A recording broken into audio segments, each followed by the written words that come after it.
ફરી એકવાર ત્રિએક ઈશ્વર એટલે ઈશ્વર પિતા પુત્ર પવિત્ર આત્માના નામમાં આપ સર્વને આજના પવિત્ર આશીર્વાદી દિવસની પ્રેમી સલામ પાઠવું છું. અને આસ્થા અને વિશ્વાસ છે કે આપણો પ્રભુ જે આપણી મધ્ય છે તેના દ્વારા આપણે આશીર્વાદિત થઈશું. તમારી બાજુમાં જે બેઠા છે તેઓને એક સારી સ્માઇલ સાથે તમે ગુડ મોર્નિંગ કહેશો. સારી સ્માઇલ સાથે. Pankajbhai good morning. પ્રભુનો આભાર માનતા આવો આપણે પ્રાર્થનામાં નામીએ, પ્રાર્થના કરીએ. પવિત્ર પ્રભુ કૃપાળુ દેવ, તમારો ખૂબ આભાર. તમારા વચનો સાંભળવા તમારા ચરણોમાં બેઠા છીએ. તમે બોલો ને અમે સાંભળીએ એટલું જ નહીં, પણ અમારું જીવન તમને અર્પણ કરીએ એવી કૃપા પાડો. એ માટે બોલનાર પાત્રને હું જબળ પાત્રને પ્રભુ તમે વધર્ષ તમની પાછળ રાખો. અને પ્રથમ મારી સાથે તેમજ અહીં ઉપસ્થિત પ્રત્યેક વ્યક્તિની સાથે પવિત્ર આત્માદેવ તમે વાતને વ્યવહાર કરો તે મારી પ્રાર્થના અને વિનંતી છે. ઈસુ મારા પ્રભુના નામમાં માંગુ છું, આમીન. ફરી એકવાર માન્ય પાળક સાહેબ, રેવરન્ડ દિલીપ નીનામા સાહેબ કે જેઓ આ મંડળીના પ્રેસ્બિટર ઇન્ચાર્જ સાહેબ છે, એની સાથે આ વિસ્તારના એરિયાડીન સાહેબ છે, તેઓએ મને વચનની સેવા માટે જે તક આપી છે એ માટે માન્ય સાહેબનો ખૂબ જ આભાર માનું છું. માન્ય સાહેબને, તેમના પરિવારને ચોક્કસ પ્રાર્થનામાં યાદ રાખીશ. પ્રભુ એમની સેવાઓને ખૂબ આશીર્વાદિત કરે.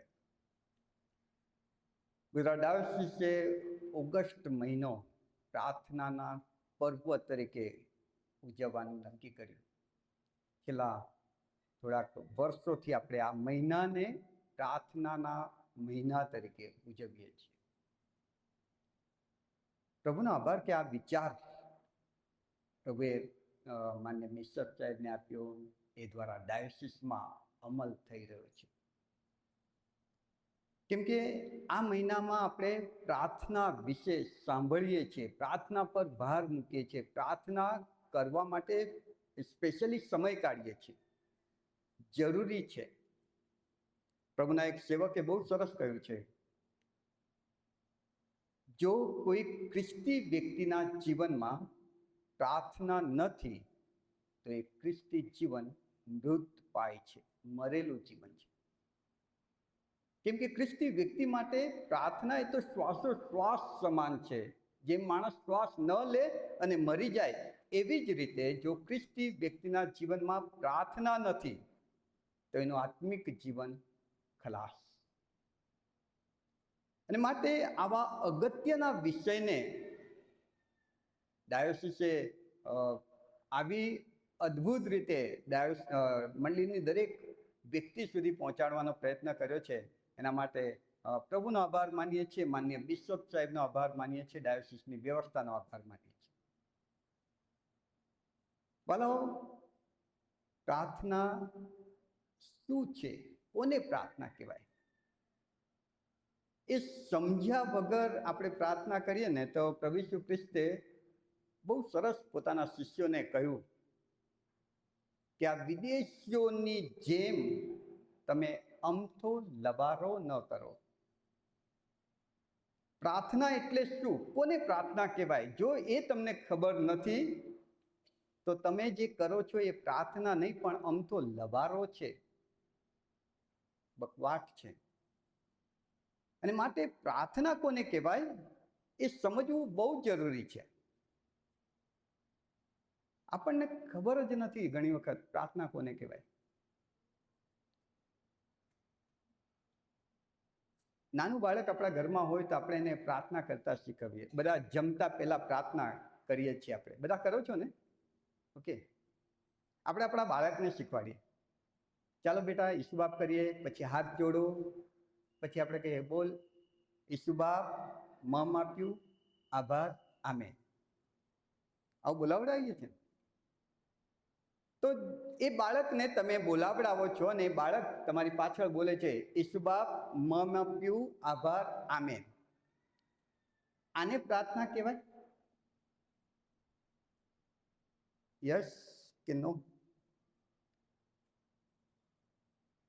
આને પ્રાર્થના કહેવાય? હા કે ના?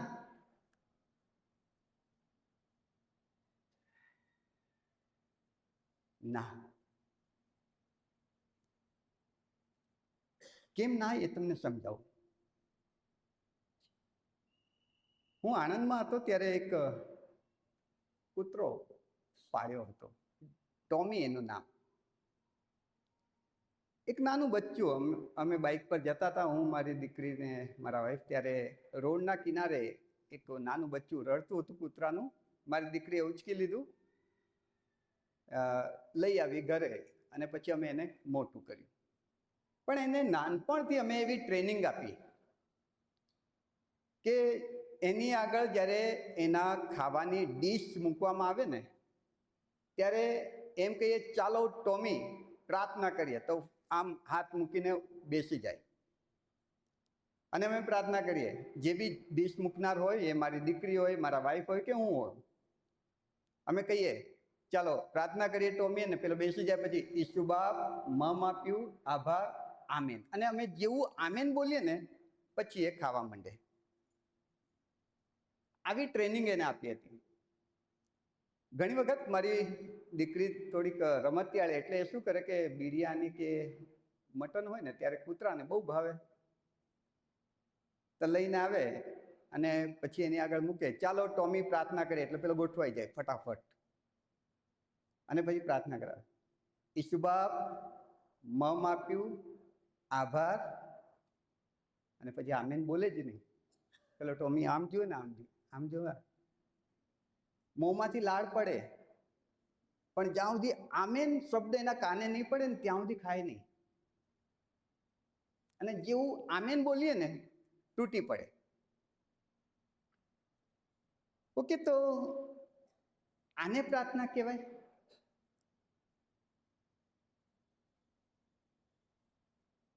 હમણાં તમે બોલ્યા ને, તમારા બાળકને તમે શીખવાડો છો, ઈસુ બાપ, મમ આપ્યું, આભાર, આમીન, ને બાળક એવું બોલીને ખાય છે, એને તમે પ્રાર્થના ગણો છો. તો એ જ રીતે બાળકને તમે જે ટ્રેનિંગ આપો છો, એવી જ રીતે મેં કૂતરાને ટ્રેનિંગ આપી. તો શું એને પ્રાર્થના કહેવાય?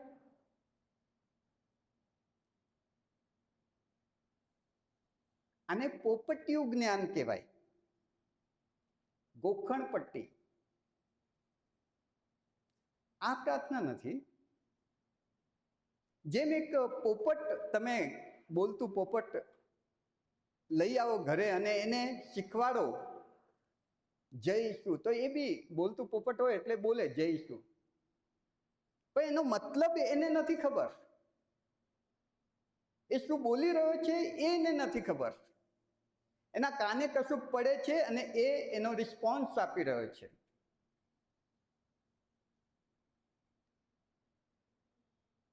હું મારો એક દાખલો આપું. હું નાનો હતો ત્યારે પાંચમા ધોરણથી હિન્દી વિષય ચાલુ થાય ભણાવવાનું. પાંચમામાં હિન્દી સ્ટાર્ટ થયું. હવે મને હોસ્ટેલમાં રહું એટલે ન તો મારા માતા પિતા કે નહીં મારા ટ્યુશનના કોઈ ટીચર, કોણ મને શીખવાડે? એટલે હિન્દી આવડે નહીં. હવે હિન્દીના શિક્ષકને ખબર કે આ ગોકુલને કશું જ આવડતું નથી, અને એમણે એક દિવસે એનાઉન્સ કર્યું કે કાલે પાઠ નંબર 6 હિન્દીનો બધાએ ઘરેથી વાંચીને આવવાનું, અને હું અહીં બધા જ્યારે બેઠેલા હોય ગમે તેને ઊભો કરીને આગળ બોલાવીને એની પાસે વંચાવડાવીશ, અને એને વાંચવાના છે. હું ઘરે ગયો ટેન્શનમાં, વાંચતા આવડે નહીં, ને કાલે જો સાહેબ બધાની વચ્ચે બોલાવીને વંચાવડાવે તો હવે કરવું શું? એટલે મને એક આઈડિયા સૂજી. મેં જેને આવડતું હતું એવા મારા મિત્રને કીધું કે ભાઈ આલે પાઠ નંબર 6 કાઢ, તું વાંચ. અને એ વાંચે, મેં ગોખી નાખ્યું. 6 નંબરનો પાઠ હતો, એ તોતા હૈ, તોતા ફલ ખાતા હૈ. એ બોલે અને બરાબર ગોખી નાખ્યું. બીજા દિવસે કોન્ફિડન્સ સાથે સ્કૂલમાં ખુશ, ભલે સાહેબ ઊભા કરે. અને સાહેબ આવ્યા ને તરત જ મારા પર જ નજર, ગોકુલ ઊભો થા. અને હું કોન્ફિડન્સથી ઊભો થયો. સાહેબ ટેન્શનમાં કે અરે એક રાતમાં કેવી રીતે વાંચતા શીખી ગયો છે. અને આગળ આવીને મેં તો ચોપડી ખોલી 6 નંબરનું પાઠ મને ખબર, પેલું પોપટનું ચિત્ર હતું એટલે ચિત્ર જોઈને એક પાઠ ખોલ્યો, પકડ્યો, આમ મોં ના દેખાય, ચાલુ પડી ગયો, એ તોતા હે, તોતા ફળ ખાતા હે વગેરે વગેરે. 8-10 લીટી હતી, કડકડાટ બોલી ગયો. સાહેબ ટેન્શનમાં કે હારું આને આવડી કેવી રીતે ગયું. નજીક આવ્યા પછી મને કે ઊભો રહે, આમાં તોતા ક્યાં લખ્યું છે, એના પર આંગળી મૂક. અને મારા તોતા ગુલ.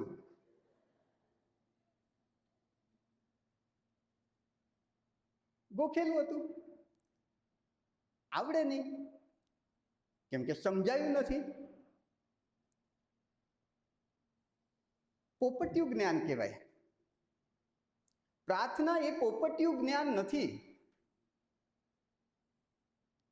તમે કડકડાટ બોલી જાઓ, આકાશમાં અમારા બાપ, યહોવા અમારો પાળક છે, એ પોપટિયું જ્ઞાન છે, એ પ્રાર્થના નથી. પ્રાર્થનાના શબ્દો છે. ઓકે, પ્રાર્થના આપણે કોને માની બેસીએ છીએ ને એ હું તમને પહેલા સમજાવું. ઘણી બધી વખત કબ્રસ્તાનમાંથી રાત્રે 2 વાગે આપણને પસાર થવાની તક મળી ગઈ અને થવું જ પડે એવું છે, તો આપણે શું ચાલુ કરીએ? બોલો ને, ચાલતા ચાલતા, યહોવા મારા પાળક છે, હું પર્વતો તરફ, હું આકાશમાં. અરે એવું તો પેલા બીજા વિશ્વાસ ધરાવનારા લોકો પણ હનુમાન ચાલીસા બોલી જાય છે. એ મંત્ર જાપ. અને આપણે આપણી પ્રાર્થનાને મંત્ર જાપ તરીકે અપનાવી લીધું છે. કડકડાટ બોલી જવાનું, પેલા મંત્ર બોલે છે ને આપણે પણ ખ્રિસ્તી મંત્ર બોલીએ છીએ. આ પ્રાર્થના નથી. પ્રાર્થના એ પોપટિયું જ્ઞાન નથી. પ્રાર્થના એ મંત્ર જાપ નથી. ઘણી વખત આપણો કોઈ વ્યક્તિ, બહુ નજીકનો વ્યક્તિ, કદાચ આપણા પતિ કે આપણા પત્ની કે આપણું બાળક કે આપણા મમ્મી પપ્પા, અચાનકથી એટેક આવ્યો, દવાખાનામાં લઈ ગયા, ઓપરેશન થિયેટરની બહાર ડોક્ટરે કીધું કે ભાઈ કશું કહેવાય એવું નથી, બધું પ્રભુના હાથમાં છે, અમે મહેનત કરીએ છીએ, અમે પ્રયત્ન કરીએ છીએ. ત્યારે એ વ્યક્તિ, ખ્રિસ્તી વ્યક્તિ, ઓપરેશન થિયેટરની બહાર શું કરશે? શું કરશે? પ્રાર્થના કરશે. આખી જિંદગી પ્રાર્થના કરેલી ના હોય, ક્યારેય પ્રભુનું નામ ના દીધું હોય, એ વ્યક્તિ ઓપરેશન થિયેટરની બહાર ઈસુ બાપ બચાવી લેજે, ઈસુ બાપ બચાવી લેજે, ઈસુ બાપ બચાવી લેજે. આ અલાઉદ્દીનનો ચિરાગ નથી. અલાઉદ્દીનનો ચિરાગ ખબર છે ને? એ પેલું કેટલી ટાઈપ, એને ઘસો ને તો અંદરથી જીન નીકળે, બોલો માલિક તમારી શું સેવા કરું, અને પછી જીનને હુકમ કરે ને જીન જઈને એ કરી આવે. ઘણા લોકો જીવનમાં ક્યારેય પ્રાર્થના ન કરી હોય, એવા સમયે, અઘરા સમયે, મુશ્કેલ સમયમાં અલાઉદ્દીનનો ચિરાગ ઘસવા બેસી જાય, ઈસુ બાપ બચાવી લેજો, ઈસુ બાપ બચાવી લે. જાણે કે ઈસુ બાપ હમણાં બહાર આવશે ને કહેશે કે હો આવું છે, ચાલુ કરી નાખું. આને પ્રાર્થના કહેવાય? પ્રાર્થના પોપટિયું જ્ઞાન નથી. પ્રાર્થના મંત્ર જાપ નથી. પ્રાર્થના એ અલાઉદ્દીનનો ચિરાગ નથી. તો પ્રાર્થના છે શું?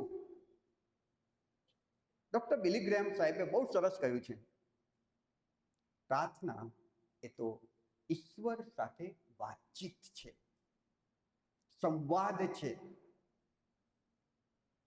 અને વાતચીત ત્યાં જ શક્ય છે કે જ્યાં સંબંધ છે.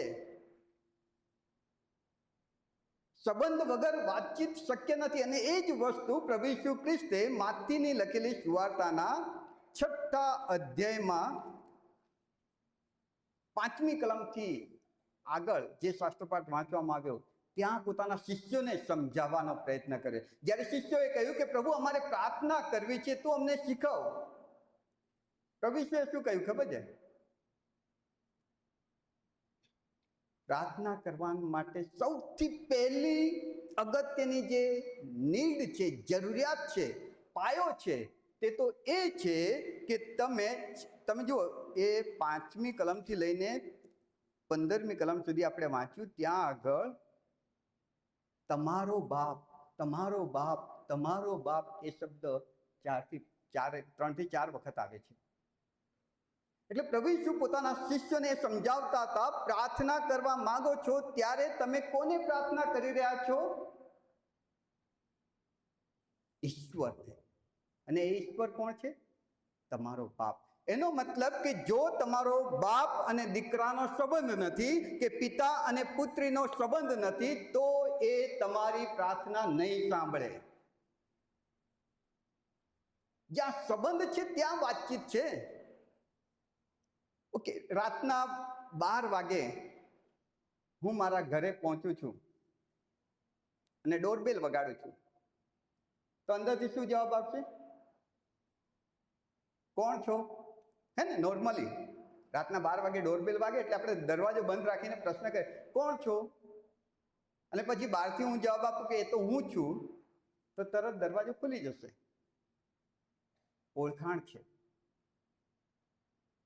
પણ કોઈ અજાણ્યો વ્યક્તિ રાતના 12 વાગે આવીને દરવાજો ખખડાવે છે, ડોરબેલ વગાડે છે, અંદરથી પ્રશ્ન તમે પૂછો છો કોણ છો, અને પેલો કહે છે કે હું અજાણ્યો છું, આપણે ક્યારેય મળ્યા નથી, તો તમે તરત દરવાજો ખોલીને અંદર બોલાવો છો? આ છે પ્રાર્થનાનો મતલબ. તમે જેની પાસે માંગો છો એની સાથે જો તમારો સંબંધ નથી તો એ દરવાજો નહીં ખુલે.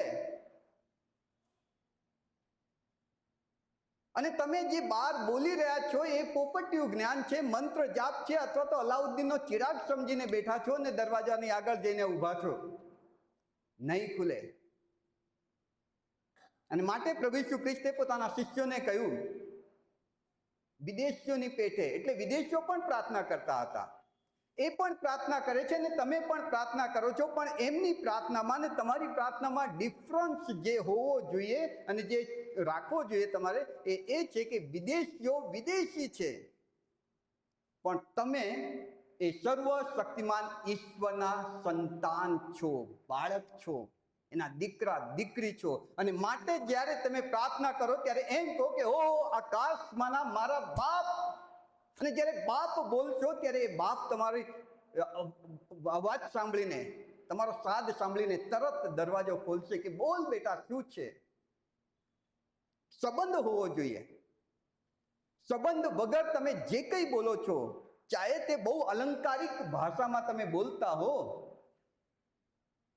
લવારો છે. પ્રભુ ઈસુ ખ્રિસ્તે કહ્યું કે આમ તો લવારો છે. જો તમારો ઈસુ સાથે સંબંધ નથી, અને ઈસુ સાથે સંબંધ ક્યારે થાય એ તો ખબર હશે ને તમને, જેટલાએ તેના નામ પર વિશ્વાસ કર્યો તેટલાને એણે દેવના દીકરા થવાનો અધિકાર આપ્યો. આ પૃથ્વી પર 2 પ્રકારના બાળક સંતાનો છે. યોહાનની સુવાર્તા વાંચજો. પ્રભુ ઈસુ ખ્રિસ્ત જ્યારે યહૂદી લોકો એમને મારવા આવ્યા ત્યારે એમ કહ્યું કે તમે તમારા બાપ શેતાનના છો, તમારો બાપ શેતાન છે. અને પોતાના શિષ્યોને કહ્યું કે તમે તમારા સ્વર્ગીય પિતાના સંતાન છો. એટલે 2 પ્રકારના સંતાનની વાત કરે છે. એક એવા સંતાન કે જે શેતાનના છે, અને એક એવા સંતાન કે જે ઈશ્વરના છે. ને ઈશ્વરના એટલા માટે છે કે એમણે પ્રભુ ઈસુ પર વિશ્વાસ કર્યો છે. એનો મતલબ સીધો અને સરળ એટલો જ છે કે જો ઈસુમાં તમે તમારા પાપોની માફી નથી મેળવી, જો ઈસુને તમે તમારું જીવનનું અર્પણ નથી કર્યું, જો ઈસુમાં તમે નવું જીવન નથી પામ્યા, જો ઈસુ પર વિશ્વાસ નથી કર્યો, તો હજુ પણ તમારો સ્વર્ગીય પિતાની સાથે કોઈ નાતો નથી, કોઈ સંબંધ નથી. અને જો કોઈ સંબંધ નથી તો તમારી પ્રાર્થના અમથો લવારો છે, બકવાસ છે. પહેલો અગત્યનો મુદ્દો પ્રભુ ઈસુ ત્યાં સમજાવે છે. તારો બાપ ને તું પ્રાર્થના કર, તારો બાપ તારી પ્રાર્થના સાંભળશે. પ્રાર્થના કરે ત્યારે પહેલો શબ્દ એ હોવો જોઈએ કે હો મારા આકાશમાંના બાપ. તારો બાપ તારી પ્રાર્થના સાંભળીને એનું પ્રત્યુત્તર આપશે. પિતા પુત્રનો સંબંધ પ્રાર્થના કરતા પહેલા જરૂરી છે. અને જો એ નથી તો વાલાઓ પોપટિયું જ્ઞાન છે, કાં તો મંત્ર જાપ કરી રહ્યા છો, કડકડાટ બોલી જાઉં છું મારી જેમ એ તોતા હે ને તોતા ફલ ખાતા હે, અને એ तोता आखिरे नर्क में अग्नि की खाई में जाता है। कशुं ज नहीं। संबंध जरूरी है वाला, અને જેનો ઈસુની સાથે સંબંધ બંધાઈ જાય ને, જેનો ઈસુની સાથે નાતો બંધાઈ જાય ને, એને ઈસુમાં જે પરમેશ્વરને બાપ કહીને બોલાવવાનો હક મેળવી લે ને, પછી એ એવો ધન્ય વ્યક્તિ થઈ જાય ને, પછી એ પોતાના માટે ક્યારે નહીં માંગે, કેમ કે એનામાં ઈસુનું ચારિત્ર આવી જાય છે। ઈસુને તમે બહુ જ નજીકથી બાઇબલમાં નિહાળવાનો પ્રયત્ન કરજો, જોજો એ ક્યારેય પોતાના માટે જીવ્યા નથી। એક વખત શેતાન એમની પાસે આવ્યો, ઈસુ ભૂખ લાગી છે? હા, 40 દિવસથી ખાધું નથી, ભૂખ લાગી છે।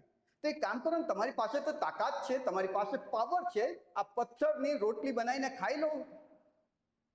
હા, ઈસુ પાસે પાવર હતો, ઈસુ પાસે તાકાત હતી, ઈસુ ચાહે તે કરી શકતા હતા, ઈસુ એ પથ્થરની રોટલી બનાવીને ખાઈ શકતા હતા, પણ એમણે કહ્યું કે ના ના, હું મારા માટે નહીં જીવું, કેમ કે મને આ જીવન તો પિતાએ બીજાઓને માટે આપ્યું છે।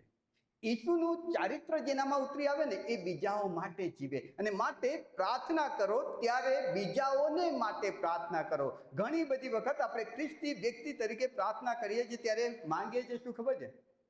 પ્રભુ મને નોકરી આપજે, પ્રભુ મને છોકરી, नौकरी, छोकरी, पैसा, बंगला, गाड़ी, अरे यही तो दुनिया। एनाथी आगळ वधीने मारा पतिने तंदुरस्त राखजे, मारी पत्नीने सारू राखजे। एनाथी थोड़ाक आगळ वधो तो माँ बाप सुधी, अने बहु डाया व्यक्ति होय ने तेना सास ससरू ससरू एटले सासू ससरा साथ सुधी एमना माटे मांगे। ख्रिस्ती व्यक्ति क्यारे पोताना माटे, तमे जुओ बाइबल में एवा केटलाय दाखला छे कि जेने राजा सुलेमान, प्रभुए एने कह्युं के राजा सुलेमान ते आ मंदिर बांध्युं, हूँ खुश थई गयो छुं। ए सुलेमान तो निर्मित हतो, सपनामां दर्शन आपीने कह्युं के मांग मांग, तू जे मांगे ते आपीश। राजा सुलेमान પોતાના માટે માંગી શક્યો હોત, પણ એણે શું કર્યું? બીજાઓની ભલાઈ ઈચ્છી, બીજાઓના માટે માંગ્યું, અને પ્રભુએ કહ્યું કે તે બીજાઓને માટે માંગ્યું છે, માટે તને જે જોઈએ ને એ પણ હું તને આપીશ, તે જે નથી માંગ્યું ને એ પણ હું તને આપીશ। ખ્રિસ્તી વ્યક્તિ બીજાઓને માટે જીવે છે, ખ્રિસ્તી વ્યક્તિ બીજાઓને માટે પ્રાર્થના કરે છે, ખ્રિસ્તી વ્યક્તિ ઈશ્વર પિતા સાથેનો જે સંબંધ છે ને એનો ઉપયોગ બીજાઓના ભલાઈને માટે કરે છે।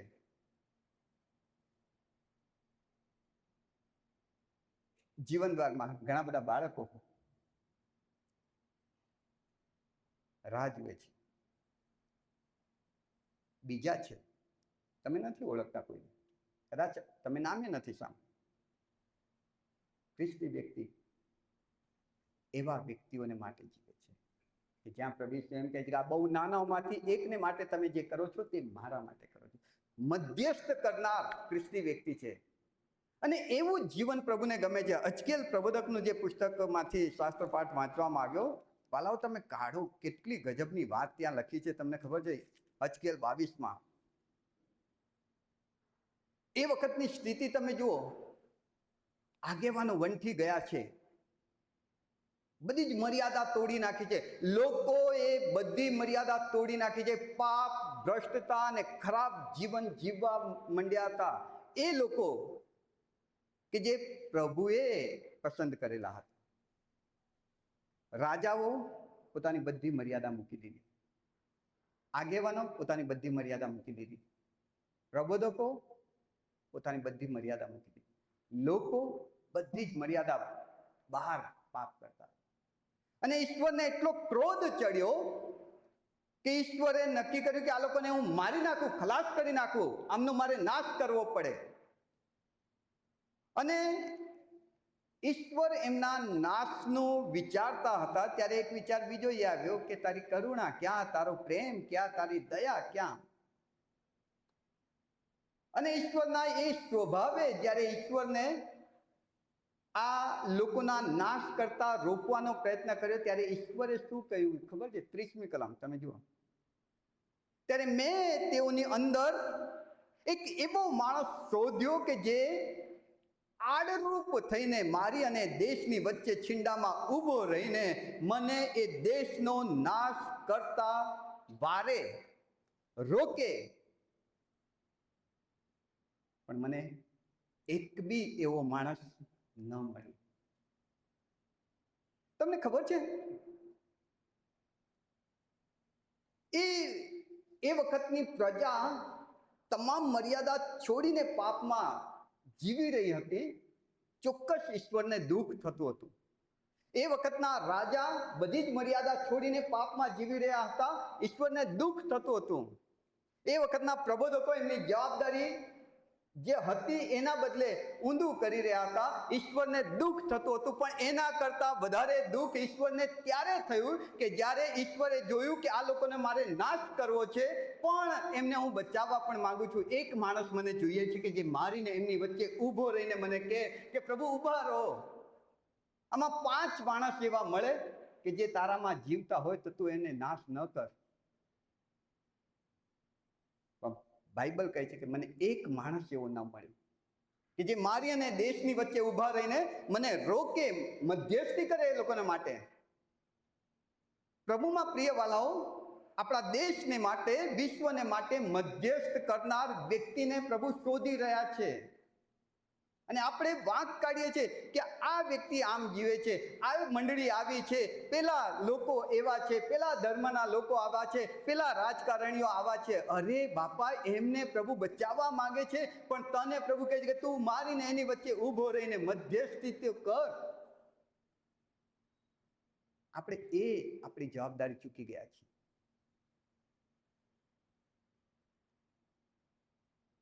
ઘણા પછી એવો પ્રશ્ન કરે કે સાહેબ, મારા જીવનમાં એટલા બધા દુઃખ ને એટલા બધા ટેન્શન ને એટલા બધા પ્રશ્ન છે ને, હું ક્યાં કોઈકના માટે માંગવા જાઉં? મારે એક સાંધતા કેટલા તૂટે? 13 નહીં 15.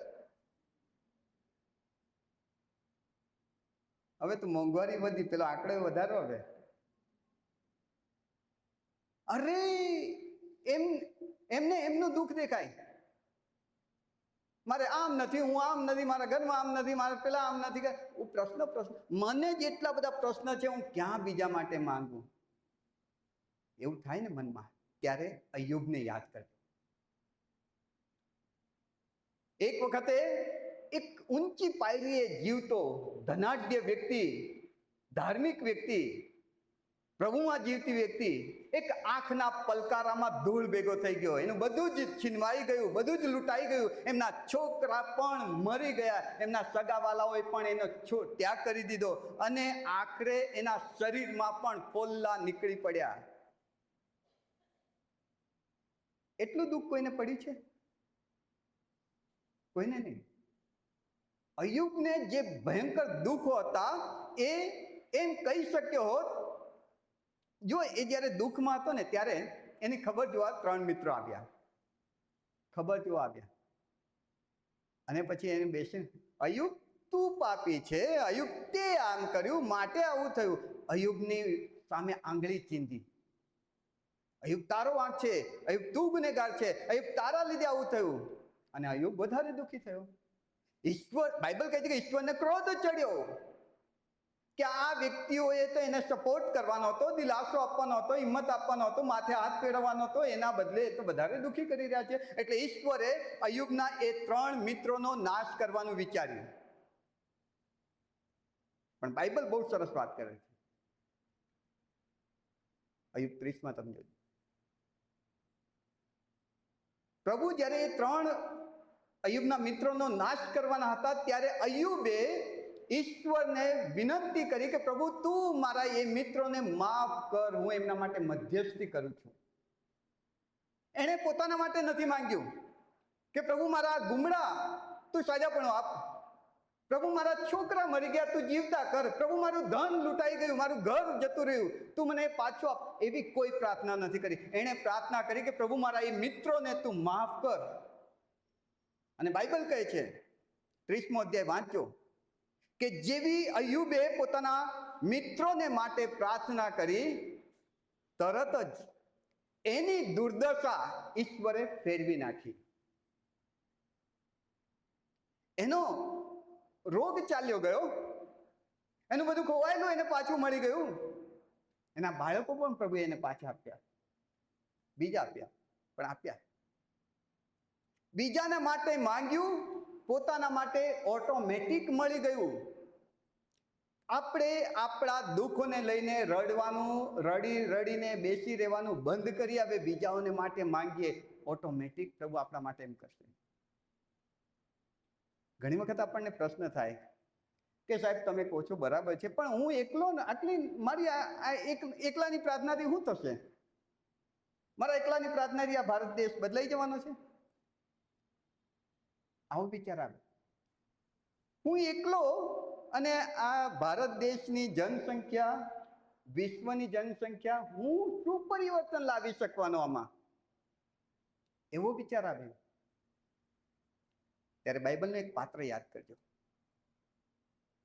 પ્રભુ ઈસુ ખ્રિસ્તની આગળ એક વખતે 5000 કરતા વધારે લોકો ઉપસ્થિત હતા.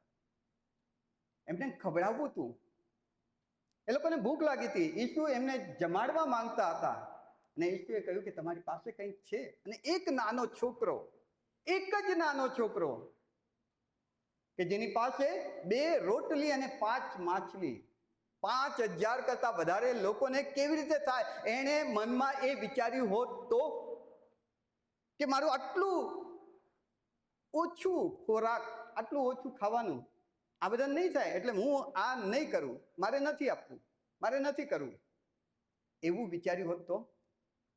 પણ એની પાસે જે થોડુંક હતું ને એ લઈને એ ઈસુની પાસે આવે છે. થોડુંક જ, ફક્ત 2 રોટલી અને 5 માછલી, 5000 કરતા વધારે લોકો ધરાઈને ખાય છે. તમારી એક પ્રાર્થના તમારા વિસ્તારને, તમારી મંડળીને, તમારા રાજ્યને, દેશને, દુનિયાને બદલવાની તાકાત રાખે છે.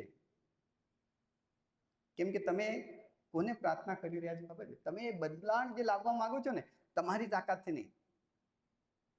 મારી તાકાત જ નથી કે હું કોકનું જીવન બદલી શકું, પણ હું જેને પ્રાર્થના કરી રહ્યો છું એ સર્વશક્તિમાન ઈશ્વર છે. અને એના માટે મારું બાઇબલ એમ કહે છે કે નદીનું વહેણ અને રાજાનું મન બદલવાની તાકાત તારા દેવ યહોવામાં છે. હાલેલુયા! એ બદલી શકે છે, એ કરી શકે છે. મારી એક વ્યક્તિની પ્રાર્થના મોટું પરિવર્તન લાવી શકે છે. પ્રાર્થના બહુ જરૂરી છે વાલાઓ.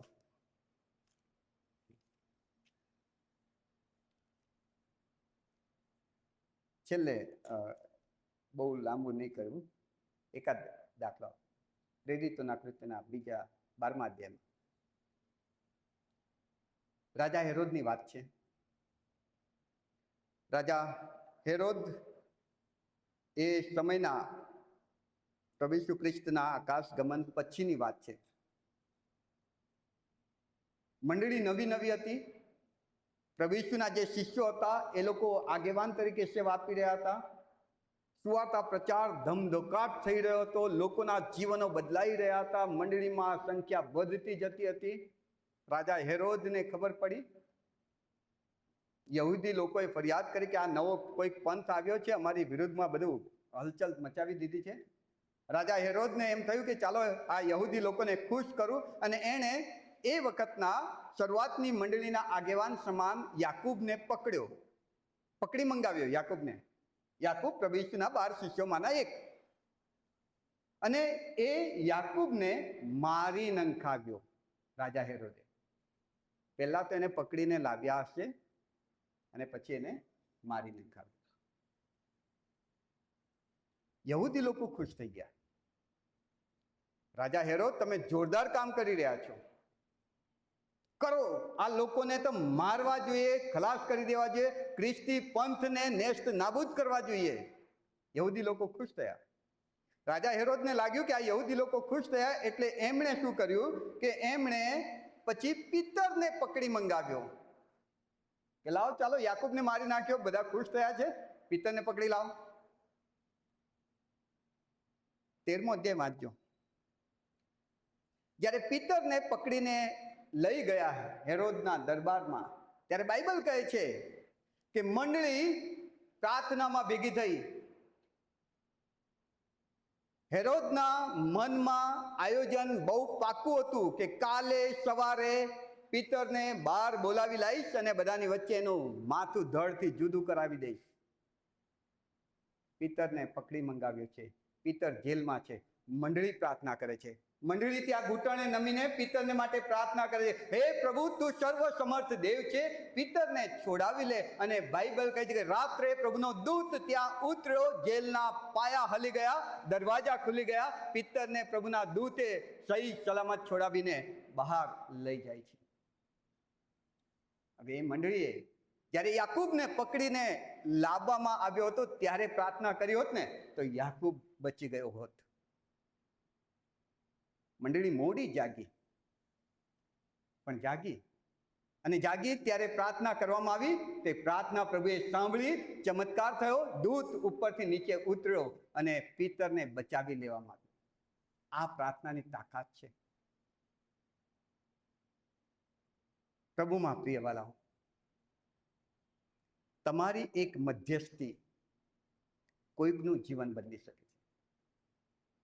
કોઈકનું જીવન બદલી શકે છે. એ એક વ્યક્તિ હોઈ શકે, એ મોટા સંખ્યામાં હોઈ શકે, એ ગામ હોઈ શકે, એ દેશ હોઈ શકે, એ વિશ્વ હોઈ શકે. કેમ કે તમે જેની પાસે માંગી રહ્યા છો એ બધું જ કરવાને સમર્થ દેવ છે. પણ તમે એની પાસે માંગવા જાઓ ત્યારે એ ચકાસી લેજો કે હું જ્યારે માંગીશ ત્યારે મારા માટે દરવાજો ખુલશે. દરવાજો એના માટે જ ખુલશે કે જે એના છે. પ્રાર્થના એની જ સંભળાશે કે જે એના છે.